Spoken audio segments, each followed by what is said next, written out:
Hello दोस्तों, मैं Prakash Kumar math by Prakash sir के यूट्यूब चैनल पर आपका स्वागत करता हूं। जैसा कि मैंने आपको बताया था कि मैं वाई ग्रुप के बहुत ही इम्पोर्टेंट प्रश्न अपलोड करने जा रहा हूं, तो मैंने 15 प्रश्न वाई ग्रुप के इम्पोर्टेंट प्रश्न मैंने अपलोड कर दिए थे और अब मैं उन्हीं प्रश्नों को आगे की ओर बढ़ा रहा हूं। तो देखिए अगला प्रश्न, ये प्रश्न लिखा हुआ है एक आयत का परिमाप। पहले तो आपको ये पता होना चाहिए कि ये जो परिमाप है इसको अंग्रेजी में पेरीमीटर कहते हैं। और परिमाप क्या होता है? परिमाप का मतलब होता है चारों भुजाओं का योग। परिमाप का मतलब होता है चारों भुजाओं का योग। तो देखिए यहाँ पे जो ये आयत है इसमें इसकी लंबाई 18 मीटर है, सामने वाली लंबाई भी 18 मीटर होगी और ये इसकी चौड़ाई होगी, तो सामने वाली भी इसकी चौड़ाई होगी। लेकिन इस आयत का परिमाप बोले तो सभी भुजाओं का योग, तो चारों भुजाओं का योग 60 मीटर है।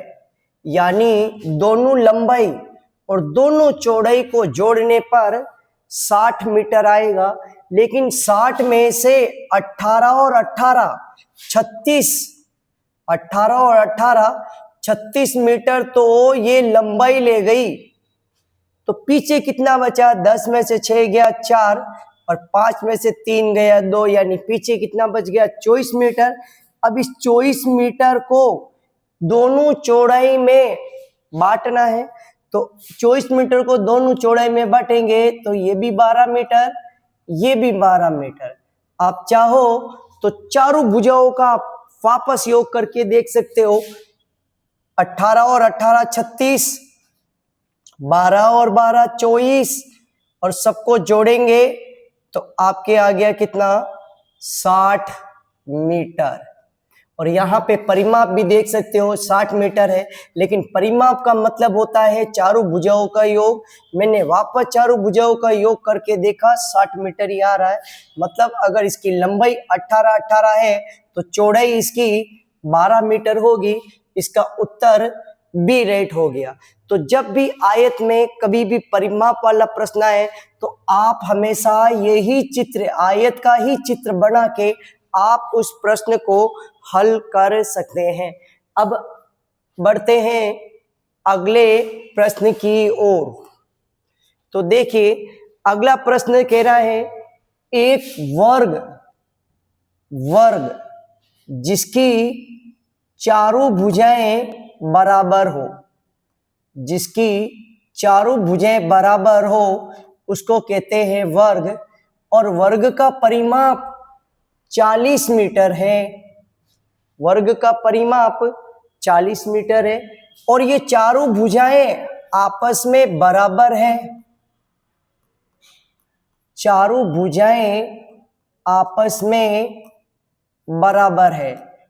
तो मैंने ये बताया था कि जो परिमाप होता है वो चारों भुजाओं का योग होता है। अब यहाँ पे चारों भुजाओं का योग 40 है और चारों भुजाएं आपस में बराबर है, तो 40 को इन चार भुजाओं में बांटेंगे तो हर एक भुजा को कितना मिलेगा? 10 मीटर। आप चाहो तो चारों भुजाओं का वापस योग करके देख लो, आपका परिमाप 40 मीटर आ जाएगा। लेकिन ये प्रश्न भुजा पता लगाने को नहीं कह रहा है, वर्ग का क्षेत्रफल पता लगाने को कह रहा है। एरिया ऑफ स्क्वायर, वर्ग का क्षेत्रफल, जिसका सूत्र भुजा की घात 2 होता है और यहाँ पे भुजा 10 मीटर है, तो 10 की घात 2 का मतलब 10 को 10 से गुणा कर दिया, आपका उत्तर आ गया 100 वर्ग मीटर। यानी इसका उत्तर 100 वर्ग मीटर से राइट है। अब बढ़ते हैं अगले प्रश्न की ओर। अगला प्रश्न है, एक आयत के विकर्ण की लंबाई 10 मीटर है। विकर्ण जिसको अंग्रेजी में कहते हैं डायगोनल्स, विकर्ण को अंग्रेजी में डायगोनल्स बोलते हैं। विकर्ण इस प्रकार से आयत में होता है। ये एक आयत है, इसकी जो लंबाई है वो हमको प्रश्न में दे रखी है कि आयत की लंबाई 8 मीटर है और इसकी चौड़ाई हमें क्या करनी है, इसकी चौड़ाई क्या होगी ये हमें पता लगानी है। और ये है इसका विकर्ण, आयत का विकर्ण, और विकर्ण की लंबाई यहां पे 10 मीटर है। तो लंबाई को a से रिप्रेजेंट करते हैं, चौड़ाई को b से दर्शाते हैं और विकर्ण की लंबाई को l से। तो यहां पर l, a और b में एक रिलेशन है, एक संबंध, l की घात 2, a की घात 2, b की घात 2, जिसमें l का मतलब विकर्ण की लंबाई जो 10 है, a का मतलब आयत की लंबाई जो 8 है, और b आयत की चौड़ाई जो हमें पता लगानी है। 10 पे घात 2 का मतलब 10 को 10 से गुणा करना होता है, और 10 को 10 से गुणा करने पर 100 आएगा। 8 पे घात 2 का मतलब 8 को 8 से गुणा करना होता है, 64 आएगा। और आगे b की घात 2, 64 को उधर भेजना पड़ेगा, तो 100 में से 64 घटा देंगे, और अगर 100 में से 64 घटा दिया जाए तो 36 बचते हैं। और अगर इस घात 2 को भी हटा दिया जाए तो दूसरी तब रूट वर्गमूल का चिन्ह लग जाएगा, और 36 का वर्गमूल 6 होता है, यानी 6 मीटर हमें चौड़ाई पता लग गई, 6 मीटर है। ये प्रश्न आर्मी में पेपर में बहुत बार आया हुआ है। अब बढ़ते हैं अगले प्रश्न की ओर। तो देखिए अगला प्रश्न है 0.01, ये ऐसे नहीं है, ये है 0.01 को प्रतिशत में बदलिए। 0.01 को प्रतिशत में बदलिए, यानी हमें 0.01 को परसेंटेज में बदलना है। तो हम जानते हैं अगर किसी भी संख्या को परसेंटेज में बदलना है तो उस संख्या को 100% से गुणा कर लेते हैं। किसी भी संख्या को अगर परसेंटेज में बदलना है तो उस संख्या को 100% से गुणा कर देंगे, लेकिन यहाँ से पॉइंट हटाएंगे तो पॉइंट हटाने पर नीचे 1 लगेगा, और 2 डिजिट 2 गणित के अंक होने के कारण 2 0 लगेंगे। 100 से 100 कट जाएगा, रह गया 1%, यानी इसका उत्तर डी राइट होगा 1%। अब बढ़ते हैं अगले प्रश्न की ओर। तो देखिए अगला प्रश्न है किसी संख्या का 30% 15 होता है तो वह संख्या कौन सी है। तो आपको कुछ बातें याद रखनी है कि अगर प्रश्न में कभी ये शब्द आ जाता है किसी संख्या, कोई संख्या या एक संख्या, तो इनको हमेशा, इनकी जगह हमेशा x लिखा जाता है, इनको x माना जाता है। और अगर का, के या ऑफ अगर ये शब्द आ जाता है तो इनकी जगह इनटू का चिन्ह लगाया जाता है। और अगर परसेंटेज का सिंबल, परसेंटेज का साइन आ जाए तो उसको हटा के 1/, 100 लिखा जाता है। तो देखिए ये प्रश्न कह रहा है किसी संख्या, तो किसी संख्या की जगह हम x लिख देंगे। फिर शब्द आया का, तो का की जगह इंटू का चिन्ह लगा देंगे। फिर 30, लेकिन परसेंटेज को हटाकर नीचे 100 लगा देंगे। और प्रश्न कह रहा है 15 प्राप्त होता है, यानी बराबर में लिख देंगे 15, क्योंकि जो भी चीज, जो भी संख्या अगर प्राप्त होती है तो उसको बराबर का चिन्ह लगा के लिखा जाता है। अगर आपको कहा जाए 4 और 3 को जोड़ेंगे तो क्या प्राप्त होगा, तो आप बराबर का चिन्ह लगा के लिखोगे 7। तो जब कोई चीज प्राप्त होती है तो बराबर का चिन्ह लगा के लिखा जाता है। यहाँ पे 15 प्राप्त होता है, इसलिए बराबर का चिन्ह लगा के 15 लिख दिया। मुझे x का मान ज्ञात करना है, तो 30/100 को 15 के पास भेजना पड़ेगा। और हम जानते हैं ये गुणा में है, और गुणा वाली संख्या जब एक साइड से दूसरी साइड में जाती है, यानी लेफ्ट हैंड साइड से राइट हैंड साइड में जाती है, तो गुणा में ही जाती है, तो गुणा में ही जाती है। लेकिन 30/100 उधर जाके 100/30 हो जाएगा, यानी संख्या गुणा में जाएगी लेकिन पलट जाएगी। तो 30/100 था, उधर जाके 100/30 बन गया, 0 से 0 कट गया, 3 पंजो 15, x का मान आ गया 50। यानी प्रश्न कहना किस संख्या का 30% 15 होता है, तो यहां पर 50 का, अगर 50 का 30% निकाले तो 15 ही होता है। उत्तर से राइट है। आप चाहो तो ऑप्शन से भी चल सकते हो कि 50 का 30% बताना है, तो 50 का 30% का नीचे 100, 2 0 काटा तो कितना होता है 15, यानी उत्तर से राइट है।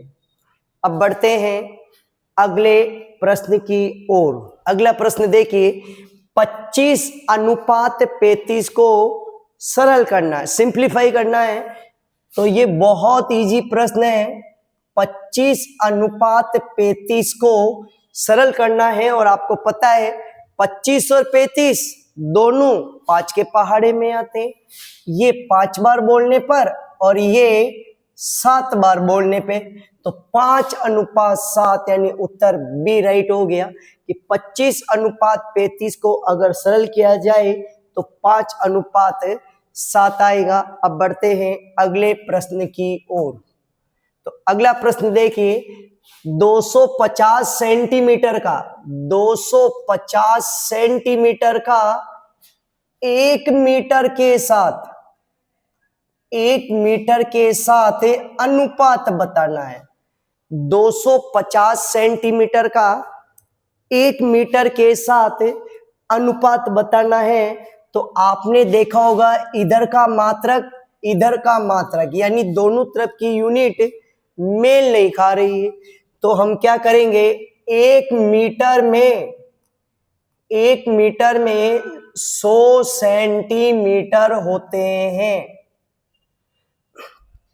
तो 250 सेंटीमीटर, और 1 मीटर की जगह 100 सेंटीमीटर, क्योंकि 1 मीटर में 100 सेंटीमीटर होते हैं। अब इधर भी सेंटीमीटर, इधर भी सेंटीमीटर, सेंटीमीटर से सेंटीमीटर कैंसिल हो गया, 1 0 से 1 0 कैंसिल हो गया। 25 और 10 5 के पावड़े में आते हैं, 5 25, 5 दूनी 10, आपका अनुपात हो गया 5:2। ये आपका उत्तर आ गया। तो अब बढ़ते हैं अगले प्रश्न की ओर। तो अगला प्रश्न देखिए, एक दिन का 18 घंटों के साथ अनुपात बताना है। तो आपने नोट किया होगा, इधर दिन है, इधर घंटे हैं, तो दोनों तरफ का मात्रक मेल नहीं खा रहा। तो आपको पता है कि एक दिन में 24 घंटे होते हैं, एक दिन में 24 घंटे होते हैं, और यहां पर 18 घंटे। सबसे पहले मात्रक से मात्रक कटा। अगर 6 का पहाड़ा बोले तो यहाँ पे 24 4 बार, 18 3 बार, आपका आंसर आ गया 4:3, यानी आंसर डी राइट होगा। अब बढ़ते हैं अगले प्रश्न की ओर। अगला प्रश्न देखिए, ए और बी का अनुपात दे रखा है। ए और बी का अनुपात दे रखा है। ए का अनुपात 2 है और बी का अनुपात 3 है। बी और सी का अनुपात दे रखा है। बी का 4 है और सी का 5 है। हमें तीनों का अनुपात एक साथ पता लगाना है कि ए अनुपात बी अनुपात सी कितना होगा। तो आप देखिए, ए का अनुपात 2 है, ए के सामने 2 लिख देंगे। बी का अनुपात 3 है, बी के सामने 3 लिखेंगे। फिर बी का अनुपात 4 है, बी के सामने 4 लिख देंगे। और सी का अनुपात 5 है, सी के सामने 5 लिख देंगे। लेकिन 2 जगह खाली छूट गई।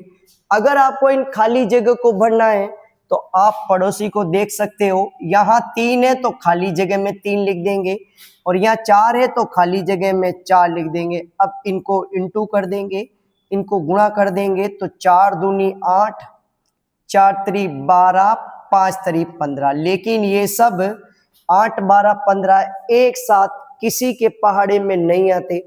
अगर ये किसी के पहाड़े में आते तो मैं इनको कैंसिल आउट कर देता। तो यही आपका उत्तर है, 8:12:15, ये आपका आंसर आएगा। अब बढ़ते हैं अगले प्रश्न की ओर। देखिए, अगला प्रश्न कह रहा है कि 4:5 का वर्गानुपात बताना है, यानी वर्गानुपात। अगर इसको 2 भागों में बांटे तो वर्ग और अनुपात, और वर्ग घात 2 को कहा जाता है। तो यहाँ पे हमें इन पर घात 2 लगानी है ताकि इनका वर्गानुपात पता चल जाए। तो 16:25 आपका उत्तर आ गया। 16:25 उत्तर इसका बी राइट होगा। अब बढ़ते हैं अगले प्रश्न की ओर। अगला प्रश्न है 64 और 100। 64:100 का वर्गमूलानुपात, वर्गमूलानुपात। अगर इसके 2 भाग करें तो एक होता है वर्गमूल और एक होता है अनुपात। दोनों को मिलाने पे बना है वर्गमूलानुपात। वर्गमूल इस चिन्ह को कहते हैं। तो यहां पे हमें इन दोनों पे वर्गमूल का चिन्ह लगाना है। तो यहां 100 का वर्गमूल 8 का, 64 का वर्गमूल 8 और 100 का वर्गमूल 10 होता है। अगर और इसको काटे तो 2 के पहाड़े में 2 के टेबल में दोनों आते हैं। 2 चौक 8, 2 पंजो 10। आपका अनुपात होगा 4:5। ये आपका राइट उत्तर होगा। अब बढ़ते हैं अगले प्रश्न की ओर। तो अगला प्रश्न देखिए, 5:9 का घनानुपात बताना है। घनानुपात। अगर इसको 2 भागों में बांटे तो घन और अनुपात। घनानुपात, घन घात 3 को कहते हैं, अंग्रेजी में कहते हैं क्यूब। तो हमें यहाँ पे इन पे घात 3 लगानी पड़ेगी क्योंकि इनका घनानुपात पता लगाना है। 5 को 3 बार लिखकर गुणा करना है और 9 को भी 3 बार लिखकर गुणा करना है। इधर गुणा करेंगे 125 और इधर गुणा करेंगे 729। तो 125:729 इसका उत्तर बी राइट हो गया। अब बढ़ते हैं अगले प्रश्न की ओर। तो अगला प्रश्न देखिए, 1 से 5 तक की प्राकृत संख्याओं का औसत बताना है। एक प्राकृत संख्या अंग्रेजी में कहते हैं नेचुरल नंबर। नेचुरल नंबर्स को प्राकृत संख्या बोलते हैं या गिनती को प्राकृत संख्या बोलते हैं। और गिनती कहां से? 1 से लेकर 5 तक, 1 2 3 4 5, इनका बताना है हमें औसत। और औसत मध्यमान को कहते हैं, औसत मध्यमान को कहते हैं।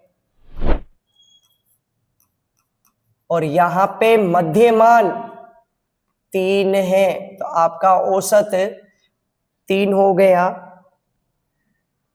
आपका औसत 3 हो गया। अब चाहे तो आप औसत ज्ञात करने का ये वाला सूत्र भी लगा सकते हैं, a + b/2। a मतलब पहली संख्या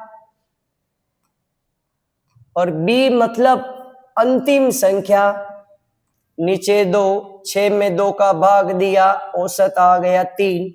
उत्तर इसका a 3 राइट हो गया। अब बढ़ते हैं अगले प्रश्न की ओर। तो अगला प्रश्न देखिए, 2 2 2 2 2, इसका मुझे क्या बताना है? औसत। और मैंने अभी कहा था औसत हमेशा बीच में लिखा हुआ होता है, मध्यमान को औसत कहते हैं। यानी यहाँ पे औसत कितना हो गया? 2। तो उत्तर राइट हो गया, इससे इसका 2 राइट है। अब बढ़ते हैं अगले प्रश्न की ओर। अगला प्रश्न है 1/2, 1/2, 1/3 और 1/6, इन तीनों की जोड़ करनी है। 1/2, 1/3 और 1/6, इन तीनों की हमको क्या करनी है? जोड़ करनी है। तो बहुत सिंपल है, पहले आप इन दो की जोड़ करो, 1/6 को बाद में जोड़ेंगे। अगर हमें इन दो की जोड़ करनी है तो आपको ये वाला तरीका अपनाना पड़ेगा जो वैदिक गणित से लिया हुआ है। वैदिक गणित से लिया हुआ है गुणा वज्र गुणा। वैदिक गणित से लिया हुआ है गुणा और वज्र गुणा। यानी अगर हमें 1/2 और 1/3 को जोड़ना है तो सबसे पहले गुणा करेंगे, तो 3 और 2 को नीचे नीचे वाली संख्याओं को गुणा करके नीचे लिख देंगे 3 दूनी 6। ये किया मैंने गुणा। अब क्या करेंगे? वज्र गुणा, तिरछा गुणा करेंगे। तो यहां पे 3 को 1 से गुणा करेंगे, 3 एकम 3, और 2 को 1 से गुणा करेंगे, 2 एकम 2, दोनों को जोड़ेंगे तो 5/6। लेकिन अभी 1/6 जोड़ना और बाकी है। 5/6 में 1/6 जोड़ना बाकी है। लेकिन आप नोट करना, यहाँ पे नीचे लिखी हुई संख्या सेम है, इसलिए दोनों 6 में से कोई भी एक 6 लिख देना। ऊपर 5 + 1 लिखा हुआ है, 6 में 6 का भाग दे दिया, उत्तर आ गया 1। इसका आंसर डी राइट हो गया 1। अब बढ़ते हैं अगले प्रश्न की ओर। तो अगला प्रश्न देखिए, ये सरलीकरण टॉपिक का है और आपके आर्मी के अंदर 2 प्रश्न सरलीकरण के आते हैं। 24 में भाग देंगे, 8 का गुणा करेंगे, 5 से जोड़ेंगे 25। यहाँ पे एक नियम लगाना पड़ेगा बोर्ड मास का, BODMAS। बी बनता मतलब होता है ब्रैकेट, जो आपको यहाँ पे नजर नहीं आ रहा। ओ का मतलब होता है ऑफ, जो यहाँ पे नजर नहीं आ रहा। लेकिन ऑफ का मतलब होता है डायरेक्ट गुणा, डायरेक्ट गुणा। और डी का मतलब होता है डिवाइडेशन, यानी भाग करना। एम का मतलब होता है मल्टीप्लाई, ए का मतलब एडिशन और एस का मतलब सब्ट्रैक्शन, यानी जोड़ना घटाना। तो हमें यहाँ पे सबसे पहले भाग का चिन्ह नजर आ रहा है, तो हम 24 में 8 का भाग देंगे, 3 बार जाएगा। अब बोर्ड मास का नियम कहता है भाग के बाद गुणा करना चाहिए, तो हम यहाँ पे 3 और 5 को गुणा कर देंगे, 15 आ जाएगा। और 15 में अगर 25 को जोड़ दे, 15 में अगर 25 को जोड़ दे तो हो जाएगा 40। आपका उत्तर से राइट हो जाएगा 40। अब बढ़ते हैं अगले प्रश्न की ओर। अगला प्रश्न है 5, 10, 15, 5, 10, 15, 20, 25 इन सबका एलसीएम पता लगाना है। तो यहाँ पे ले से पे अगर पता लगाना है तो एक विधि जो सबसे अच्छी विधि है और उसका नाम है गुणनखंड विधि। गुणनखंड विधि, इस विधि से अगर आप करोगे तो आपके प्रश्न का उत्तर बिल्कुल राइट आएगा। तो देखिए यहां पर सबसे पहले 5 का भाग देंगे। 5 का भाग इसलिए दे रहा हूं क्योंकि ये सभी संख्याएं 5 के पहाड़े में आती है, वरना मैं 2 से स्टार्ट करता। तो 5 का भाग देंगे 1 बार, 2 बार, 3 बार, 4 बार, 5 बार। अब मैं 2 का भाग दे दूंगा 1, 1, 3, 2, 5। फिर से 2 का भाग दिया 1, 1, 3, 1, 5। फिर 3 का भाग दे दिया 1, 1, 1, 1, 5 और 5 का भाग दे दिया 1, 1, 1, 1 और 1। अगर इन सबको गुणा कर दें 5 दूनी 10, 10 दूना 20, 20 तिया 60 और 60 को और 5 से गुणा कर दे तो कितना आ गया 300। यानी आपका एलसीएम जो आएगा वो आएगा कितना 300। यानी इसका उत्तर बे राइट होगा 300। अब बढ़ते हैं अगले प्रश्न की ओर। तो अगला प्रश्न भी यही है 12, 15, 20 का लघुत्तम पता लगाना है कितना होगा। आप चाहे तो लघुत्तम पता लगाने के लिए अगर इस प्रकार की छोटी छोटी संख्याएं दे रखी हो तो आप इनका पहाड़ा, इनकी टेबल बोल के भी आप लघुत्तम पता लगा सकते हैं कि 12, 15, 20। 12 दूना 24, 12 तिया 36, 12 चौक 48, 12 पंजो 60। 15 दूना 30, 15 ती 45, 15 चौक 60। 20 दूना 40, 20 तिया 60। तीनों के पहाड़े में 60 आता है, इसका एलसीएम 60 होगा। और अगर आप इस गुणनखंड विधि से भी करना चाहते हो तो 2 का भाग देंगे आप पहले, फिर 2 का भाग देंगे, फिर 3 का भाग देंगे, फिर 5 का भाग देंगे और 2 दूनी 4, 4 तिरी 12, 12 पंजो 60। सबको गुणा कर देंगे तो आपका एलसीएम फिर भी कितना आ गया 60। इसका उत्तर ए राइट होगा। अब बढ़ते हैं अगले प्रश्न की ओर। तो अगला प्रश्न देखिए 5, 7, 11 इनका HCF, इसको अंग्रेजी में बोलते हैं हाईएस्ट कॉमन फैक्टर, यानी में से पे। और ये कैसे पता लगाएंगे, बस आपको ये देखना है कि तीनों संख्याएं प्रश्न में दी गई तीनों संख्याएं एक साथ जिस पहाड़े में आती है, पहाड़े में आती है वही उसका HCF होता है।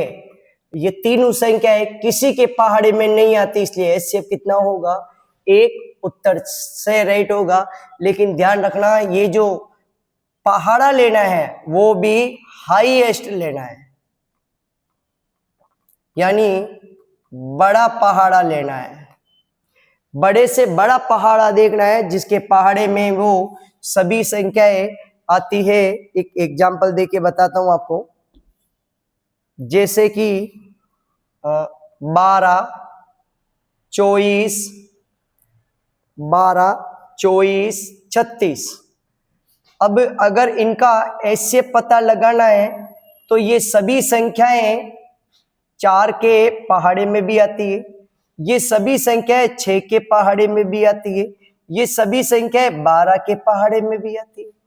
लेकिन यहां हाईएस्ट लेना है, बड़ा, तो ना 4 लेंगे, ना 6 लेंगे, 12 लेंगे, क्योंकि ये तीनों संख्याएं 12 के पहाड़े में आती है, तो इसका एचसीएफ 12 होगा। लेकिन यहाँ पे तीनों संख्या किसी के पहाड़े में नहीं आती, इसलिए इसका एचसीएफ 1 होगा, यानी से उत्तर राइट होगा।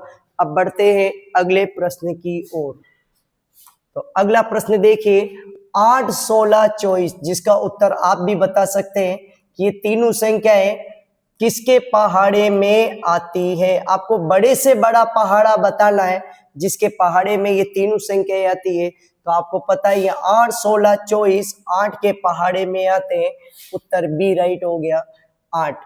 तो दोस्तों, मैं अगली और वीडियो जो है आर्मी वाई ग्रुप के लिए अपलोड करूंगा। प्लीज आप मेरे चैनल को सब्सक्राइब करें, शेयर करें, कमेंट करें और लाइक करें। Thank you.